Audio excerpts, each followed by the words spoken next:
Welcome to today's episode. I'm happy to be with Dr. Victor Prieto. Dr. Prieto is a pathologist and dermatopathologist with a special interest in malignant melanoma. He has been at MD Anderson Cancer Center since 1999 with a joint appointment in the departments of pathology and dermatology. He is a well-respected clinician, researcher, and educator, co-directing the Melanoma Tissue Bank, studying primary and metastatic melanoma and predictors of behavior, and assessing new treatments of melanoma. He has served as chair of the Department of Pathology at the University of Texas MD Anderson Cancer Center. Welcome to Victor. Hello, good to see you. Thank you so much for being willing to do this. Of course, my pleasure. So my goals for this podcast are to get to know people with slightly different questions than we sometimes talk about in academic conferences, but things that I think are very important to the practice of dermatopathology and being a doctor. Recently, at our American Society of Dermatopathology meeting, you had a really nice comment during one of the sessions. And it was because the speaker had been talking about, well, you can send a difficult case to MD Anderson, and you get the right answer. And it was in slightly different words, but the speaker said something like that. And you stood up at the end and you made a comment. You said, I just want people to note that no expert is infallible. Could you elaborate on that? We are humans. After all, if we were infallible, there wouldn't be any second opinions. One thing that we tend to forget is that there is nothing that is absolutely 100% correct or wrong. We see that very easily in laboratory medicine because if you receive 120 results for glucose, that doesn't mean that you are diabetic or you are not diabetic. If it is 121, it's basically the same as 119. Sometimes we have a similar thing in pathology.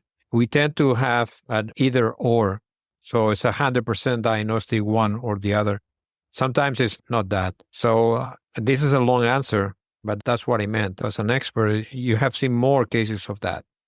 Here in Anderson, everybody is specialized. There is one surgeon that the only thing he does is treat penile cancer. He has more experience than other people. So if I had penile cancer, I would go to see him because everything is about your experience. Yes. An expert may have more experience about a particular topic, but that doesn't mean that he or she will be always right. There's no perfect doctor. We cannot see absolutely the whole truth or the future. I definitely came through training with this idea that other doctors don't make mistakes. Everybody makes mistakes. The question is how many and how frequent? I think that I had that impression because we don't talk about mistakes. It's difficult to talk about mistakes, but it's getting better. It's because it's uncomfortable to recognize mistakes. We have a long way to go to reach what the airline industry has done. For probably 20, 30 years, what they have been doing is that they have created a culture in which mistakes or errors are opportunity for improvement. If we classify errors into, I made a mistake because I'm evil, or I made a mistake because I made an honest mistake. So the evil one, that's not going to be a way for us to protect us. But for the others, yes, because if I make a mistake because I was tired, medicine changed that as probably 30 years ago with that famous case in New York in which a resident had been practicing for more than 2 days. And of course, he was not prepared to deal with a difficult situation. The only way for us to know how to improve it is to find out what the problems are. You have to find out what the problems are and try to solve them before they occur. There's a term called near miss. We should try to learn a lot from our near misses because they are areas where there's probably some kind of challenge that should be fixed. Back to your comment about the honest mistake.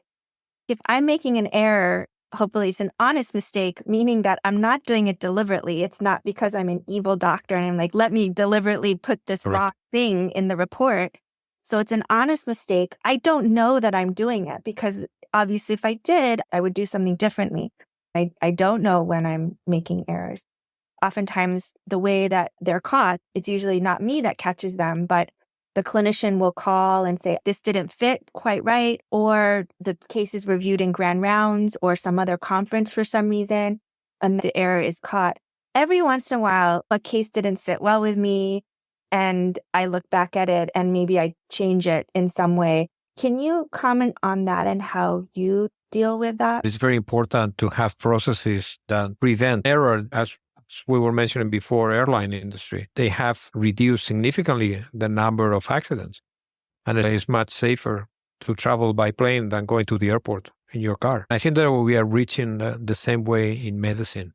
We still have a long way to go, but I think we have improved significantly. You mentioned resident work hours being reduced. Mm-hmm. Do you have a routine that you have for yourself to try to make sure that you're not overtired? Yeah, of course, you have to sleep.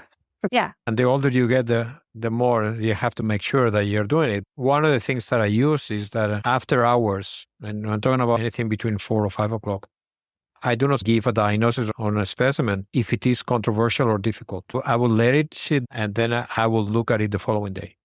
When it comes time to eat, I eat. Unless there's an emergency, I stop and I eat and I come back. Things like that are maybe silly, but they help me. Actually, they did a study. It was a very interesting study in Israel. And they look at the number of parole that judges were given. If it was before lunch, it was much lower than if it was after lunch. Yes. Maybe it sounds silly. You stop and you eat when you're hungry, when it's time to eat, and you sleep. We all need to sleep. But I think the culture of medicine is just work. And the more you can work, the better. The more that you say yes to things, that's just more opportunity. With life also coming at you, I've sacrificed meals for sure. I've sacrificed on my sleep, especially when I had kids and they were babies. You have to be getting up in the middle of the night. And so I think just sometimes it's really hard to do those very simple things like eat. It is actually really important and not a silly thing that we really prioritize those things, eat and sleep and drink water. Very important. Now, there are different stages in our life. Because when I was a resident first and a fellow, of course, I spent more time because the more you see, the better you are. But then there is a point of no increasing return if you keep staring at the microscope. Thank you for all of those answers. I'm going to shift gears and ask you how you thrive in medicine, given all of the pressures that are on us today. Because this is the greatest profession. I didn't go into medicine because I wanted to be rich. You can tell from my accent that I'm not from the US. I'm from Spain. In Spain, you can have 2 different careers, to be a MD or to be a dentist. Unlike the US, the 2 careers have to do medicine. So you have to go through medical school for 6 years and then you decide, I want to be a dentist afterwards. If I wanted to make money, I would have gone into dentistry. You do your work and you get paid. But you are not expected to write a paper. You are not expected to give lectures in a meeting. If you're in a hospital, an academic hospital, you're not expected to participate in committees and so forth. So you can distinguish what you do for work to make money and to live versus everything else. In medicine, even when I'm at home, I'm thinking about the cases that I saw. Because what we do, it has a direct impact on people, particularly in pathology. Anytime that I issue a report, it has direct impact. I make a diagnosis of benign, the patient is going to be happy. I make the diagnosis of malignancy, it's going to be an impact on how the patient feels and what is going to happen the rest of his or her life. Just to give an example, I remember a case that I was shown in consultation.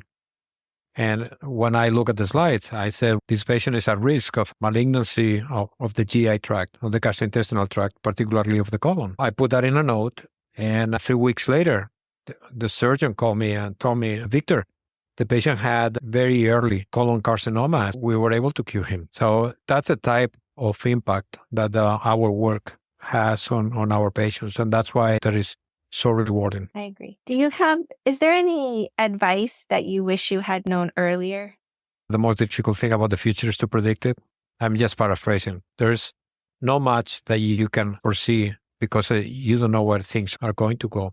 I've been blessed because I've had the advice of people that were ahead of me and they had experience. The most important thing is to be working with somebody who is an expert. Not necessarily that is the person who knows the most about diagnosis, but the person who knows about how to deal with difficult situations. That's the main thing. Now, had I known of all the people I met afterwards who was the best mentor, yes, that would be great. I don't think somebody can tell you, oh, this person is going to be the best mentor, because it has to work both ways. So I don't know, is that too wishy-washy answer? No, I think it's helpful. I think it's true that the world changes and we're not going to necessarily know how it's going to change. Your mentor comment ties into that as well.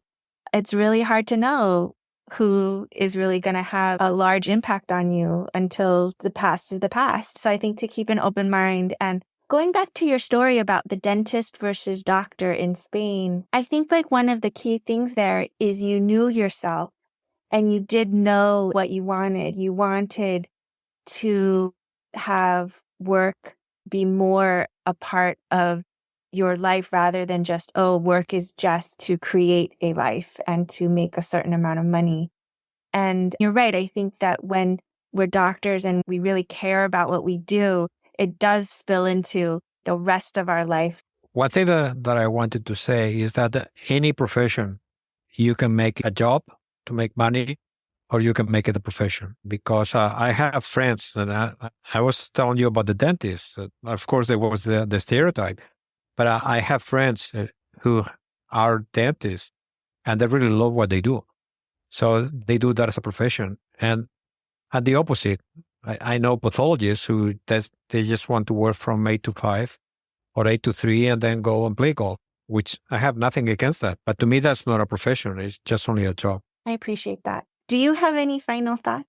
Medicine in general, as I said before, is the greatest profession because what we do, as I said, it has an impact directly on the lives of many people. Neil deGrasse Tyson, I don't know if you know him. He is the director of the Museum of Natural History in New York. He came to give the commencement speech at the University of Houston. He said, if you're doing what you love and they pay you, that's fantastic.